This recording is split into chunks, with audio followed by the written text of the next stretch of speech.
YouTube!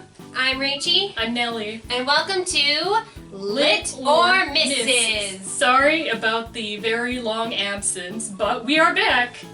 And we are reviewing Carrie.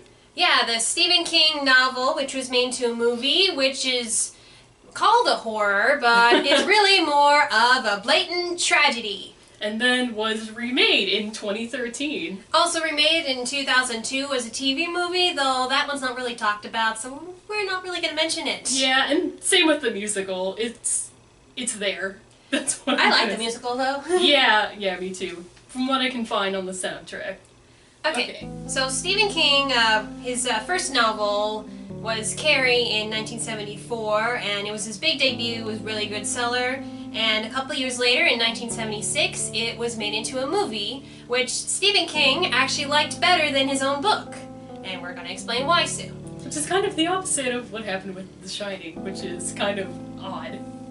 Yeah, and also this movie had a sequel, which was loosely related to the first movie, The Rage, Carrie 2 in 1999. Well, I thought it was better than the reviews actually gave it credit for, but since it doesn't relate to the book as much, we're not going to really go into it. Yeah.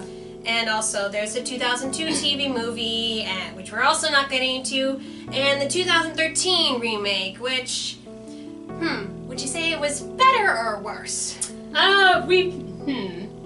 I don't know, but we will go through each thing point by point. Though I will say, 2013 was probably closer to the book than the 1976 one was. Yeah. Which makes you wonder, why did Stephen King like the 1976 one better than his book? So, if you haven't seen Carrie, there's a big spoiler warning, though you probably may have heard it in passing, especially if you're a big horror nerd. Carrie White is a social outcast in high school, and she is picked on by everybody, and also doesn't help that she has an overly religious mother who is very abusive physically and emotionally. Yeah. Regularly locks her in a cellar underneath their stairs and makes her pray and listen to hymns and such whenever she feels that she has sinned. Stephen King really has a thing for... He's got some issues. Yeah. Oh, yeah, people taking religion too far. That seems to be a theme in his works. Yeah. Another theme that Stephen King seems to be fond of is the use of menstruation as something horrifying, especially if you've seen or read it. Because in the beginning it starts with Carrie and her classmates are in the girls' locker room, and she's taking a shower when suddenly she has a period, and she is freaking out because she is 17 and she has never had her period and has never heard of it. And all the girls are just laughing at her and throwing tampons and pads at her, and then it causes the lights to go out, which is the first sign that she has telekinetic powers. And as a result, the gym teacher takes action, and he gives all the girls detention. Anyone who skips it are not allowed to go to prom, and the one who does skip detention is Chris Hargensen, who is the queen bee and a really big bully and a daddy's girl, and she decides to plot revenge with her boyfriend. And meanwhile there's Sue Snell, who's actually regretting what she did to Carrie, and to make up for it she asks her boyfriend Tommy Ross to take Carrie to the prom instead of her, thinking this will boost Carrie's confidence and help her to fit in better. And he actually does. And Carrie herself has some reservations about going to the prom because of her insane mother, but she decides to stand up for herself for once in her life, and she goes anyway. It helps that now that she's learned about her telekinetic powers, she can take her mother down a peg. And so prom comes around. It's a great time to be had by everyone, and then Carrie is elected prom queen along with Tommy. Well, Tommy is king. It's the 70s. Okay, so she does not know about the revenge that Chris has plotted, which is to just dump a bunch of pig's blood on top of her and on top of Tommy as well. In reference to her menstruation incident from earlier. So she's elected prom queen, her and Tommy go on stage, the blood is dropped, and all hell breaks loose. She just goes to town with her telekinetic power. She's like, I'm sick of all of this. Burns down the school. Kills all of the kids. And then goes to her mother's, kills her mother after her mother stabs her, and then she dies. Of course, how it happens depends on if you're talking about the book or the 1976 or the 2013 movie. Yeah. Alright, so, with that said, let's get into, how do you feel the characters were in each adaptation? Well, let's start off with Carrie, because, Yeah. it is her story. In the book, she's described as this toad-like girl who is not very pleasing to look at, and she's got pimples everywhere on her back, on her face. Kind of overweight. And meanwhile, in the 1976 movie, she's more, she's not ugly, but No. she's like, she could be pretty if she tried. Yeah, she's kind of, I'd say she's more plain looking. Sissy Spacek is not ugly by any means. She has frumpy clothes, her hair is kind of very long, very stringy. Her eyes are a little bit droopy. She has this sort of 1,000-yard stare, which kind of makes her kind of creepy and like a little bit off-putting. She's a little bit thin, and she has a very prominent jaw. She's a little bony. So her being, the ugly girl amongst all of the 70s glamorous girls, I'd say it's more believable, Yeah, also Hollywood likes to put an emphasis on beauty, so that might be why they were going for that direction. And then in 2013, for one thing I will say about the 2013 movie that they did better, they actually got teenagers to play teenagers, as in they actually looked like they were 17 and 18. Well, mostly teenagers. Ansel Elgort isn't a teenager. Yeah, but that Carrie, she was more cutesy, but not Yeah. stunningly beautiful. She's quiet, she keeps to herself, but Chloe Grace Moretz is more pretty. She's kind of doll-like cute, if that makes sense. They do give her, they give her very conservative, somewhat frumpy clothes, and her hair is kind of, messy, but I personally don't buy that she would be that much of an outcast at school. Yeah, but in terms of clothes, 1976, she dressed more like she was a church girl going to church, though Like also a Mormon. Yeah, like a Mormon. I'm so sorry. and in 2013, she dressed more like she was in first grade. Yeah, I'd say, with overalls and... That's a good distinction, yeah. Yeah, which is... I think what they were going for in 2013 was, she's still acting like she's young. She didn't even know about her period yet, and so I guess in a mindset she was still young, and then she decides she's going to grow up and wear the dress that will just slightly expose her breasts. And her arms. Yeah. So scandalous. Yes. Also something I'd like to point out, that dress, while all three of these versions did have them slightly showing her breasts and her being proud of them, because, everybody has them, mama. And in the book, it said that her dress was red, but obviously in the movies, her dress is like this light pink, which is going to be red later. Yeah. I like that. But it becomes red. Yeah, which, it's like her innocence is slightly going away, and then, of course, when the bucket comes down and all hell breaks loose, her innocence is just completely gone. I like that kind of symbolism. Same, yeah. And personality-wise with Carrie, I think we agreed that she was the most vengeful in the book. Mm-hmm. Even before the prom, she'd been having these twisted, sadistic thoughts.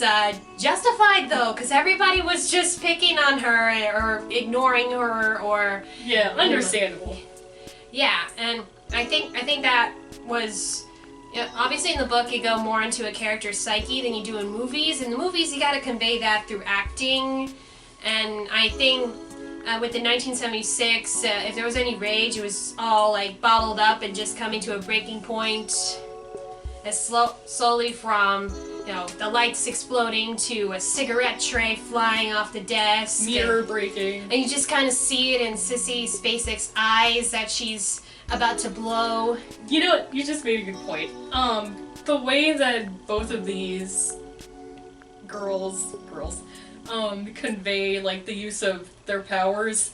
Sissy Spacek, it's all in the eyes, and of course with the weird cutaway, like, split screen effect. Chloe Grace Moretz is kind of more like an X-Men villain / protagonist, where she like uses her arms, and she kind of has weird facial expressions. Like, I mean, I'm not saying it's bad, it's just kind of a weird choice. yeah, that is a pretty main difference. I personally think that Sissy Spacek as Carrie was more terrifying because she didn't have to use all those, let's say, theatricalities where she's using her arms and she's whooshing and she's like showing more so. Yeah. Whereas Sissy Spacek, again, it's all of the eyes. She looks over there, whatever, and it happens. And it's more, I'd say it's more terrifying. Which makes sense, since this is telekinesis all coming from her head, she doesn't need to use her arms. Yeah, it's something gonna happen to you, you don't know. She just looks at you and it happens. So a character that had the biggest changes in each adaptation was the gym teacher. And I say the gym teacher because even her name has changed a lot. Like, in the book, her name is Miss Desjardins. In the 1976 movie, her name is Miss Collins. In the musical that was made in 1988, her name is Miss Gardner, and it's back to Miss Desjardins in 2013.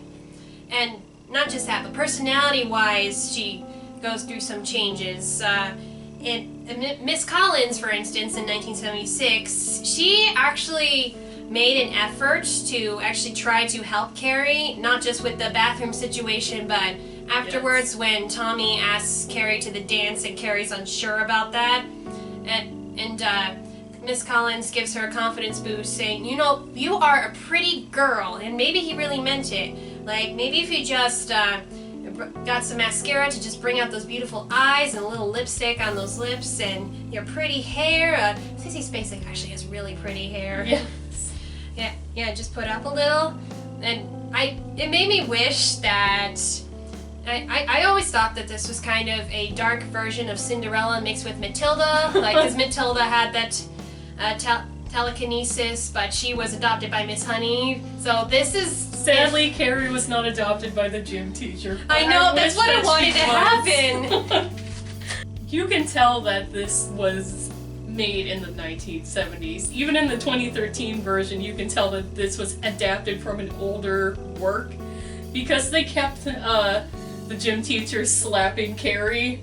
And then in the 1976 version, she also slaps Chris, which is kind of... I honestly think it's kind of hilarious. Yeah, honestly, Chris deserved to be slapped, but even though these days you never want a teacher to be hitting someone, you could get fired for that. Lawsuit. Yeah, I mean, I was a nursery school teacher, and one of the first things we go through in training is never hit the kid. Let's see. Ever. How do you feel about Margaret White, Carrie's mother? She actually didn't go through a whole lot of changes in the adaptation. She was just consistently an overly zealous beast, I should say. I think that Julianne Moore, I honestly like her more than Piper Laurie because she is more grounded and more realistic. Piper Laurie is just really over the top. It's the funny thing borderline comical. The funny thing is, Piper Laurie in 1976, she actually thought she was in a comedy. Yes. So that's the main difference. That made all the difference. Yeah, because you could tell she was kind of hamming it up a little bit. She was having the time of her life. Yeah. Though, in terms of the character, I really think it was consistently the same, that she had these overly religious thoughts. And they aren't even in the Bible, which I like that Carrie calls her out for in the 2013 version. She's like, Mama, that passage isn't even in the Bible. So thank you for pointing that out. Yeah, it wasn't, and also that there may have been some tragedy that had happened to her. Like, she had briefly mentioned that her husband had put it in me that we lived sinlessly until that night where he looked at me with his drunken eyes and he took me and I enjoyed it. That she had actually been sexually assaulted by her own husband, and she felt shame that she had actually enjoyed it. It's kind of tragic, in a way. Yes. It makes sense, and I'm not saying that, that excuses how she treats Carrie at all, but you understand why she's the way she is. Yeah, that's what you need about characters. Like, even the bad ones, they gotta have something that has made them this way. Otherwise, they're just totally flat and just bad for no reason. Doesn't justify their actions, but at least you know why. In the book, if I remember correctly, she recalls that her mother, Carrie's grandmother, also had telekinetic powers, but she thought that it was the result of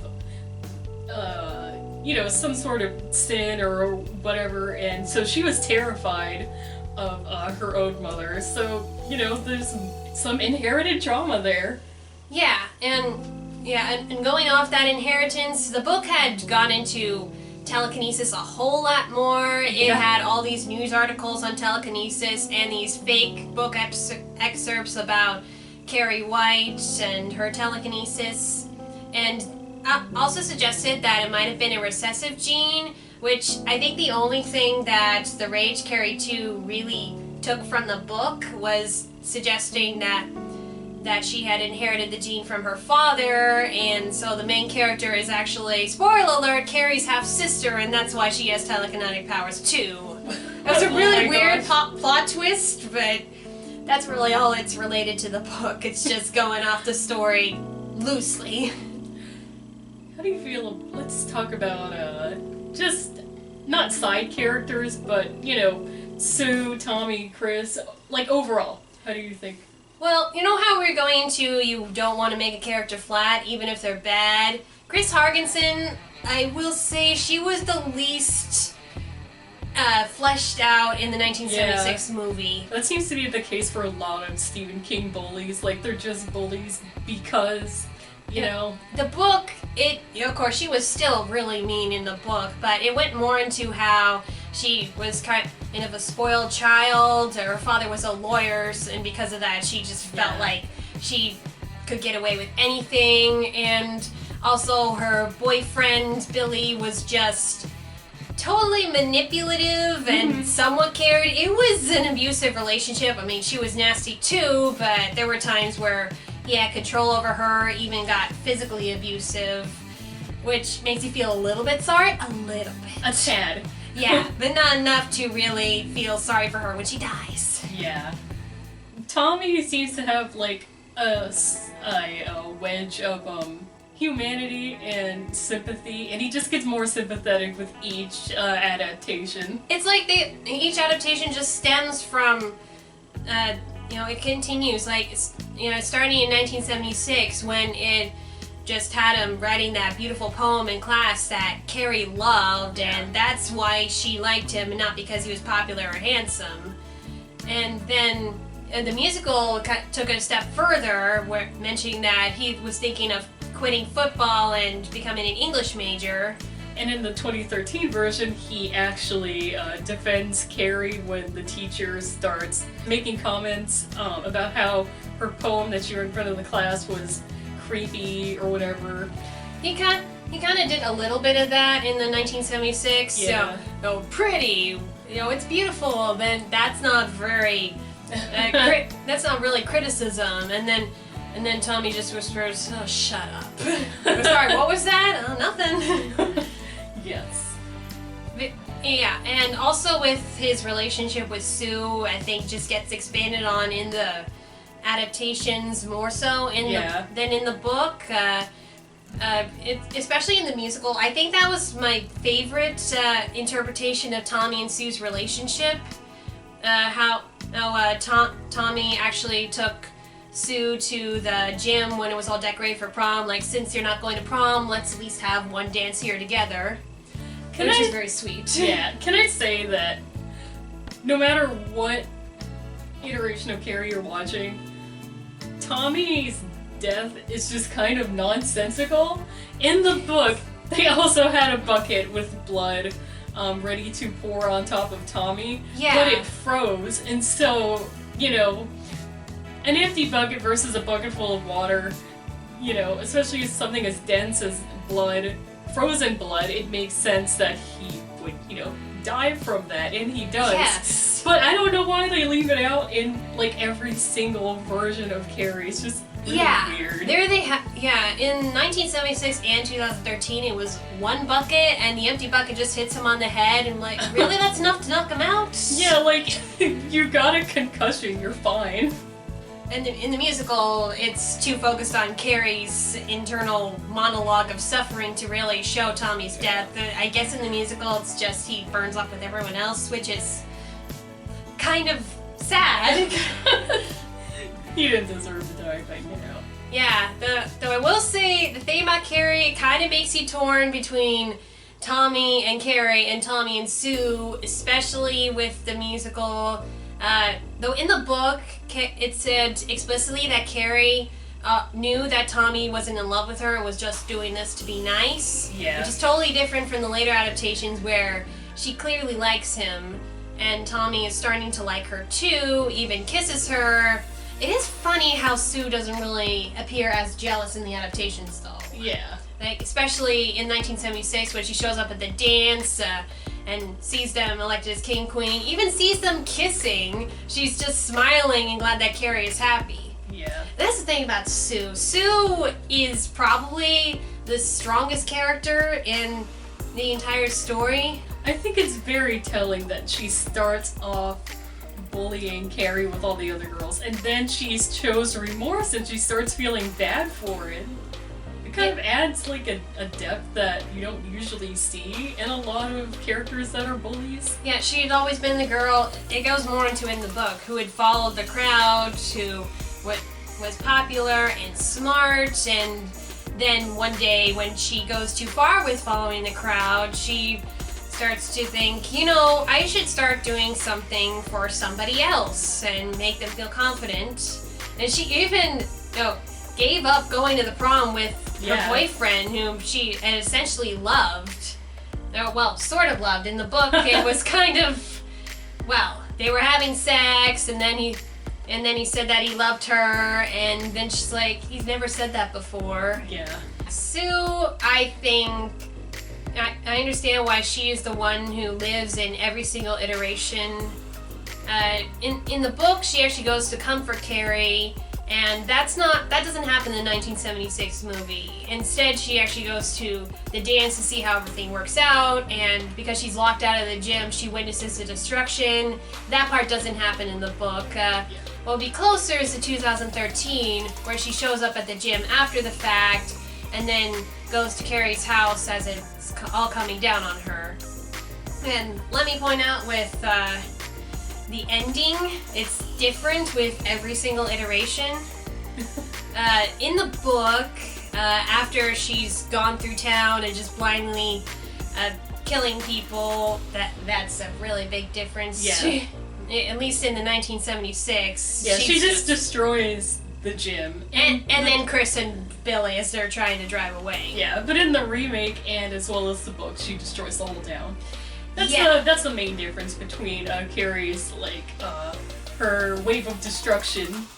Yeah, but, you know, in all of them she kills her mother as her mother's trying to kill her. Yes. In the book, her mother stabs her, and then Carrie's like, I'm thinking of your heart, mother. I'm thinking of it stopping. And then she's dead. And then she leaves the house, and then she's crawling on the ground, and then Sue finds her. I think she has a heart attack, or her heart gives out or something from overexerting her powers. Yeah, and probably also due to the stab wound. Yeah. And in the 1976, she kills her mother in this elaborate crucifixion. Yeah. Which that's I think symbolism. It's more symbolic and also more gruesome, which I think you want for a horror movie. Yeah. Not Jesus though, Saint Sebastian, who she has a little creepy figurine of in her prayer cellar. Yeah, symbols and motifs. I thought it was a little bit funny in the 2013 version because she has like 50 pairs of scissors and like 2 knives. that Carrie uses to crucifix her to the wall. Yeah, and I think the musical was closest to the book ending, probably because it would have been very hard to do that crucifixion thing on stage. Yeah. But of course, the 1976 and 2013 both end with the house collapsing on Carrie and her mother, which I think is also symbolic of just her anger. She's being consumed by her rage. Yes, it's all coming down on her. And of course, in 2013, Sue actually finds Carrie as the house is coming down on her, and tries to comfort her in her last moments. And also, Carrie realizes that Sue is pregnant, and she just has her hand out towards Sue's belly and says, "It's a girl." Which is like, what? Which is a reference to the book where Sue had a pregnancy scare, and that after she met with Carrie, there was black blood coming down her, which I think was saying that she may have had a miscarriage. Mm-hmm. Now, whether or not that was caused by Carrie is not really clarified in the book. It's left but ambiguous. it was definitely coming full circle from the blood dripping down Carrie's thigh in the beginning. And obviously in 2013 that there was no miscarriage, so I do wonder what's going to happen to that baby. In terms of the overall story, like, how do you think the 1976 version and the 2013 version, how do you think they hold up in comparison to the book? I think definitely 2013 is the closest to the book. Even the dialogue, it's the closest. Though obviously the main difference is that 2013 actually took place in 2013. So there were some technological differences, like YouTube videos, cell phones. She has to shower in swimming class, because these days you don't really take showers in gym. You're not required to. In the 1976, it kind of upped on the horror in some places and upped on the emotion in other places where I think it was very necessary. Although I will say that Chris Hargensen and Billy Nolan, in terms of characters, were a lot more fleshed out in 2013 than they were in 1976. Because in the 70s, especially, it was a different decade. Every time you saw a movie villain, you were like, oh yeah, they're bad. Or they're stupid. Yeah. That was kind of how it is. But these days you want villains who are more fleshed out. Still horrible, but fleshed out. I think it's worth noting that the novel Carrie it doesn't really come from Carrie's point of view. It's more police interviews and newspaper clippings and news reports and things like that. You do get some of her point of view. It switches from the news to a narrative. It's a non-linear narrative there. Yeah. It jumps around in time a lot. Obviously, you can't really do that in film, so changing the point of view doesn't really bother me. I'd say that the 2013 remake, while being closer to the book, is less of a horror movie and it's more of a character study. Like, the emphasis is put on the characters and their personal lives and character growth, and it focuses more on the tragedy than the 1976 version, which seems to be more of a straight-up horror movie. Yeah, but still the tragic aspect. I still say the story, no matter what iteration it is, it's a tragedy, because you got this girl who's just been abused all her life by her mother, by her peers, and at one point where she's finally happy, it just all blows up, and obviously the destroying everybody in the school, in the town, is bad, but you can't blame her for it because everybody's just put her through so much crap. and so you just wish that it ended differently. Yeah. And makes you think, next time that you are mean to someone, you might want to rethink that, because they might kill you. Oh no, oh goodness. Which is why the musical, while it didn't do so well on Broadway, it actually did better in its 2012 off-Broadway revival. Yeah. Is performed in so many schools because of its anti-bullying message. It has a pretty strong cult following.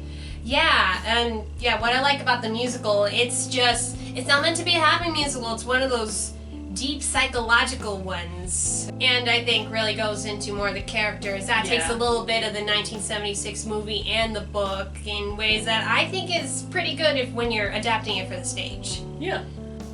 But yeah, I think it's definitely a movie to see if you like horror / high school drama / tragedy. But it is a very, I think of Stephen King's stories that I've seen, it's one of the deepest. Yeah. Like, not just blatant horror, but these characters who are all pretty fleshed out and realistic, and also it's not just, gore. Yeah. With the advances in technology, I think that this was a good candidate for a remake, more so than a lot of other remakes that have come out so far, with the aspect of things like, cyberbullying and social media. I can see why someone would want to remake this. If you want straight up horror, then you could watch the 1976 version. If you're more of a person who's into drama and character studies, I think that you could check out the 2013 version, or you could just watch both, because they're honestly both pretty good. I'd say that the 1976 version is slightly better, but there are some scenes in the movie that just drag on forever and just straight up are not necessary. And if someone was to ever do another reiteration of Carrie, I think that it could work as a sort of mini-series, kind of like The Haunting of Hill House. Yeah, I think that could work, and it could go more into depth with the characters because of the longer runtime, and we can find out, more about Carrie's grandmother and Carrie's mother. They could do a whole episode about Carrie's mother, like a whole flashback episode about that. We could see how she got from point A to point B. And include some of the flashbacks that were in the novel, like when she was a kid and saw her neighbor sunbathing and her mother getting upset and resulting in a whole rain of stones on their house. Yeah. Cast me, Mike Flanagan. I feel like it was the role I was born to play. Like Carrie? Yeah. Wow. Just once. Just let me be evil. Alright. Anything else? No, I think that's it. Be sure to check out our other videos. Our last review was on the 2019 Aladdin. And check out our Patreon page. I will leave a link in the description. And also, Rachie has a Redbubble page, which I will also leave in the description. So we can bring you better content with better quality footage and better quality audio, things like that. Yeah, let's get a webcam. Start with a webcam. Yes, and then we can move on to mics. Oh dear. Okay, until next time. I'm Nellie. I'm Rachie, and this has been Lit or Misses.